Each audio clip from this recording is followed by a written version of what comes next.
누구는 매물 싸다, 눈치 싸움 시작이라 하고 누구는 미분양 5년 5개월째 감소, 뜨거워진다라고 합니다.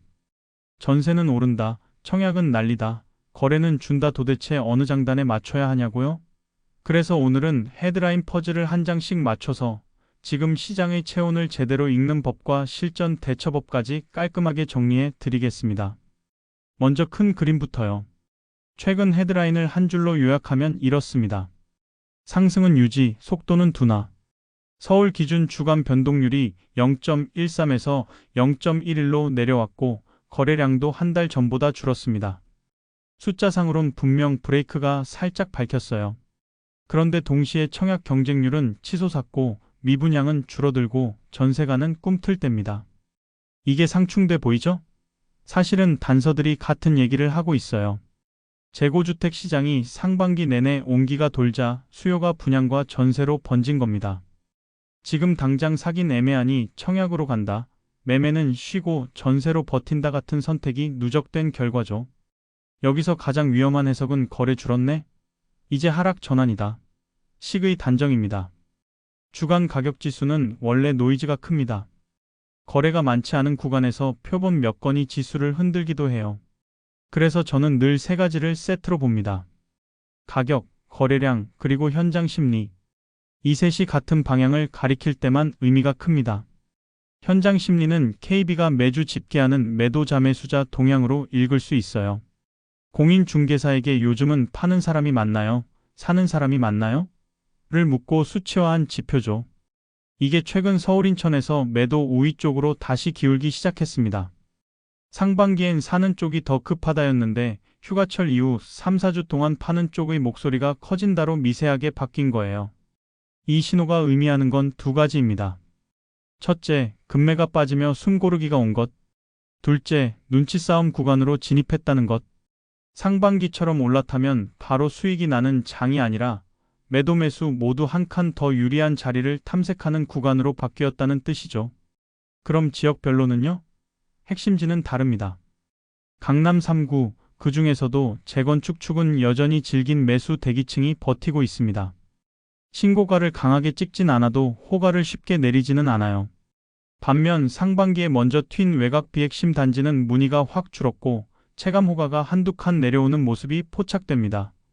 상반기 상승을 주도한 순서대로 지금은 피로도가 먼저 찾아오는 겁니다. 그래서 기사에서 서울은 상승폭 둔화, 지방광역시는 오히려 회복 같은 엇갈린 문장이 나오는 거예요. 무슨 말이냐면 수도권 핵심은 버티고 주변부는 조정받고 일부 지방은 바닥 확인 후 되돌림이 나오는 전형적인 온도차 장세라는 뜻입니다. 전세도 짚어야죠. 전세가율이 오르고 물량은 말랐다는 체감이 맞습니다. 실거주 요건 강화, 잔금전세 대출 경직, 갱신 선호 확대로 유통 물량이 얇아졌어요. 전세가가 오르면 매매와의 격차가 줄어들기 때문에 매수 전환의 압력도 커집니다. 다만 이게 즉시 매매 폭등으로 연결되느냐? 아닙니다. 대출 규제가 심리를 눌러놓은 상태라 전세의 압력이 월세로도 분산됩니다. 그래서 요즘 체감은 전세 빠듯, 월세 비싸짐, 매매는 눈치가 맞아요. 그럼 지금 뭘 해야 하느냐? 저는 역할별로 이렇게 말씀드립니다. 첫째, 실거주 첫 내 집 마련. 희망 입지 3곳, 단지 5곳을 딱 정해서 지난 3개월 실거래, 현재 매물수, 저가고가 호가 간격, 전세가율, 매물 회전 속도까지 표로 정리하세요. 이 중 호가 밴드가 넓고 회전이 느리며 전세가율이 높은 단지를 억한으로 표시합니다. 이 억한에서 세대수 크고 관리 잘 되고 수요 안전장치 2개 이상 충족하면 저는 협상 진입을 권합니다. 지금은 급히 달려가 계약하는 장이 아닙니다. 조건을 내가 만드는 장이에요. 중개사의 최근 4주 저가 거래 기준으로 이 선이면 오늘 계약을 분명하게 제시하세요. 의사표시 명확한 손님이 결국 좋은 매물을 가져갑니다. 둘째, 갈아타기. 상반기에 내 집이 많이 올라와서 들썩였던 분들, 지금이 계산기 두드릴 타이밍입니다. 보유주택의 매각 체력을 체크하고 목표 단지는 재건축 신축처럼 다음 사이클의 수혜가 뚜렷한 곳으로 좁히세요. 금리대출 총량 변수 때문에 동시 진행 리스크가 큽니다. 그래서 저는 선매도우 매수 원칙을 기본으로 권하지만 목표 단지가 드물고 대체재가 거의 없다면 가계 현금 흐름 체크 후 안전 마진을 확보한 상태에서 조건부 가계약 매각 연동 특약 같은 리스크 해지 장치를 반드시 넣으세요. 셋째, 투자 관점. 상반기에 이미 탄력받은 곳은 쉬고 아직 체력이 남은 축을 보세요. 전세 월세 수요가 두터운 생활권, 공급 공백이 예정된 권역, 그리고 규제 완화 기대감이 이어질 재건축 초기 단계가 후보군입니다. 다만 예전처럼 아무거나 사도 오른다는 착신은 버리셔야 합니다. 이번 눈치장에서는 물건 선별과 매수가 현금 흐름 관리가 전부입니다. 금리 하락을 기다리며 장기전으로 버틸 수 있는 체력이 설계되지 않으면 심리 흔들릴 때 매도 버튼을 누르게 됩니다. 넷째, 데이터 읽는 법. 매주 해드리는 팁 그대로 따라오세요. 서울부동산정보광장에서 매매전세 거래량 추이 확인, KB 매수매도자 동향으로 현장 심리 확인, 국토부 실거래가 공개 시스템으로 목표단지 3개월 캔들 확인, 포털 매물 히스토리로 매물 재고 변화를 체크. 이 네 가지가 같은 방향이면 과감히, 엇갈리면 보수적으로. 이 원칙이면 큰 실수 없습니다.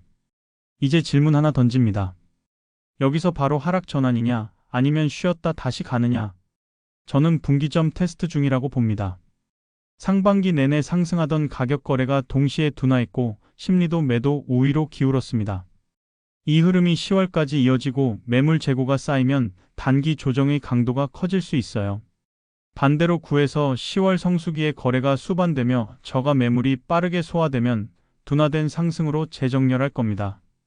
그래서 결론은 하나입니다. 지금은 한 발 느린 사람의 장이 아니라 한 발 빠른 사람의 장입니다. 미리 표를 만들고 전화하고 발품을 팔고 협상안을 준비한 사람만이 눈치 싸움에서 이깁니다. 마지막으로 초보자분들, 나 같은 사람이 뭘 이 생각 버리세요. 부동산은 생각보다 훨씬 절차의 게임입니다. 내가 가진 현금, 감당 가능한 원리금, 생활권의 최저 중간 최고 매수가, 전세가율과 공실 리스크 이 5가지만 수치로 정리하면 내가 살 수 있는 집, 반드시 지켜야 할 선이 명확해집니다. 중개사에 묻는 것도 기술이에요. 최근 한 달 저가 거래가 얼마였나요? 그 가격으로 계약 가능한 동층은 어디까지인가요? 매도자 사유가 급한가요? 이렇게요. 질문을 정확히 하는 손님에게 시장은 의외로 친절합니다. 정리하겠습니다. 지금 시장은 방향이 아니라 속도가 쟁점입니다. 상승이냐 하락이냐로 싸우기보다 내 자리에서 무엇을 할지, 어떤 가격과 조건으로 움직일지를 정하는 게 승부처예요. 데이터 4가지로 체온을 재고 표를 만들고 한 발 먼저 제안하세요. 그게 눈치 싸움의 정답입니다.